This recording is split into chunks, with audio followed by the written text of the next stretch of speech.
எனக்கு மட்டும்தான் இப்படிலாம் நடக்குதா இல்லை உங்களுக்கும் இப்படி நடக்குமா? கொஞ்ச நாளாவே பார்த்தீங்கன்னா, இந்த மஷ்ரூம் கிரேவி பார்த்தீங்கன்னா, நான் செய்யவே இல்ல. அது செய்யாம விட்டதுனால என்னவோ அந்த ரெசிபி எனக்கு மறந்தே போயிடுச்சுங்க. இந்த மஷ்ரூம் பார்த்தீங்கன்னா, பையனோட லஞ்ச் பாக்ஸுக்காக செஞ்சு கொடுக்க மஷ்ரூம் ரைஸ் இருக்குல்ல, அது செஞ்சு கொடுக்கறதுனால செஞ்சு கொடுத்துட்டு, மிச்சம் இருந்த மஷ்ரூம் வந்து நைட்டு டின்னருக்கு யூஸ் பண்ணிக்கலான்னு எடுத்து வச்சிருந்தாங்க. எல்லாத்தையும் கட் பண்ணி எடுத்து வச்சுட்டு, வதக்கி மசாலா அரைக்கலாம் பார்த்தா, அதில மசாலா என்ன போடுவேன்றது எனக்கு மறந்தே போயிடுச்சுங்க. கொஞ்சம் கேப் விட்டுட்டா போதும் நம்ம செய்கிற இந்த டிஷ்லாம் பார்த்தீங்கன்னா, ரெசிபி ஒரு சிலதெல்லாம் எனக்கு மறந்தே போயிடுது.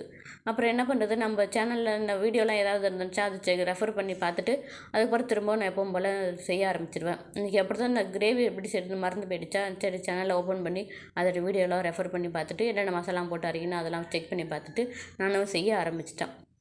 நான் போடுற வீடியோலாம் பார்க்குறவங்களுக்கு யூஸ்ஃபுல்லாக இருக்குமோ இல்லையோ, எனக்கு ரொம்பவே யூஸ்ஃபுல்லாக இருக்குங்க. இந்த மாதிரி ஏதாவது மறந்து போயிட்டேன்னா, அதை உடனே ஓப்பன் பண்ணி செக் பண்ணி பார்த்துட்டு, திரும்பவும் அதே மாதிரி செய்ய ஆரம்பிச்சுருவாங்க.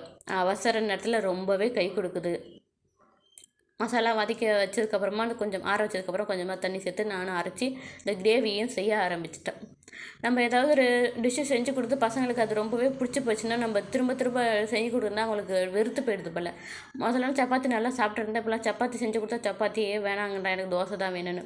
இந்த பட்டர் பார்த்திங்கன்னா, வெளியில் கடையில் இந்த போத்தீஸ்லாம் போகும்போது அப்போல்லாம் வாங்கிட்டு வருவேன். இந்த பட்டர் பையனுக்கு ரொம்பவே பிடிக்கும். அப்படியே வெறும் வயலில் எடுத்து சாப்பிட்றான். அவனுக்கு தெரியாமல் ஒழிச்சு ஒழிச்சுன்னா நான் இந்த ரெசிபியை செய்ய ஆரம்பித்தேன்.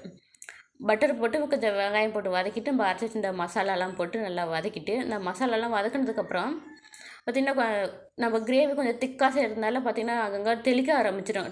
டக்கு டக்குன்னு எடுத்து இந்த மஷ்ரூம்லாம் போட்டு ஒரு நிமிஷம் போல் வதக்கிட்டு தட்டு போட்டு மூடி வச்சிடணும். அப்படி மூடி வைக்கலன்னு பார்த்திங்கன்னா, மசாலாலாம் எங்கே பார்த்தாலும் தெரித்து கிச்சனே ஒரு நாஸ்தியாகிடுங்க. ரொம்ப நாளுக்கு அப்புறம் இன்றைக்கி சப்பாத்தி தான் போட்டேன்னா, மாவு நல்லா டைட்டாக இல்லாமல் நல்லா லூஸாக பிசைஞ்சு ஒரு 1/2 மணி நேரத்துக்கு மேலே ஊற வச்சுட்டேன். 1/2 மணி நேரத்துக்கு மேலே ஊற வச்சனால மாவு நல்லாவே சாஃப்டாக இருந்தது.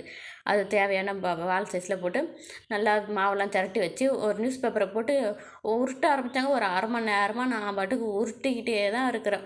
கீழே உட்காந்து ஒரு தாராளமாக கொஞ்சம் ரிலாக்ஸாக உருட்டலான்னு பார்த்தீங்கன்னா, கொஞ்சம் சோம்பேறியாக ஆகிடுது. நானும் உருட்டுறேன் 1/2 மணி நேரமாக உருட்டிக்கிட்டே தான் இருக்கேன். 1/2 மணி நேரத்துக்கு அப்புறமா ஒரு வழியாக உருட்டி எடுத்துகிட்டு சப்பாத்தியும் போட்டு நல்லா வேக வச்சு எடுக்க ஆரம்பிச்சிட்டேன். ஆரம்பத்தில் பார்த்திங்கன்னா, இந்த சப்பாத்திலாம் எனக்கு சுத்தமாக வரவே வராது. ரொம்ப ஹார்டாக தான் போடுவேன். தூக்கி வீசணும்னு வச்சுக்க யார் மேலே போட்டு அடிபடுமோ தெரியாது. அந்த அளவுக்கு ஹார்டாக தான் இருக்கும். அப்படியே போட போட பழகிடுச்சு.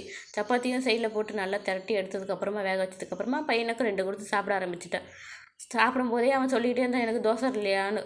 சரி தோசை நாளைக்கு செஞ்சு தரோன்னு ஒரு வழியாக சமாதானப்படுத்தி சப்பாத்தியை சாப்பிட ஆரம்பிச்சிட்டேன். சப்பாத்திலாம் சுட்டு முடிச்சதுக்கப்புறமா ஒரு தட்டில் போட்டு நான் எடுத்து சாப்பிட ஆரம்பிச்சிட்டேன். இந்த ரெசிபி என்னென்னா சேனலோட மேலே வந்து லிங்க் பண்ணிட்டு செக் பண்ணி பாருங்கள்.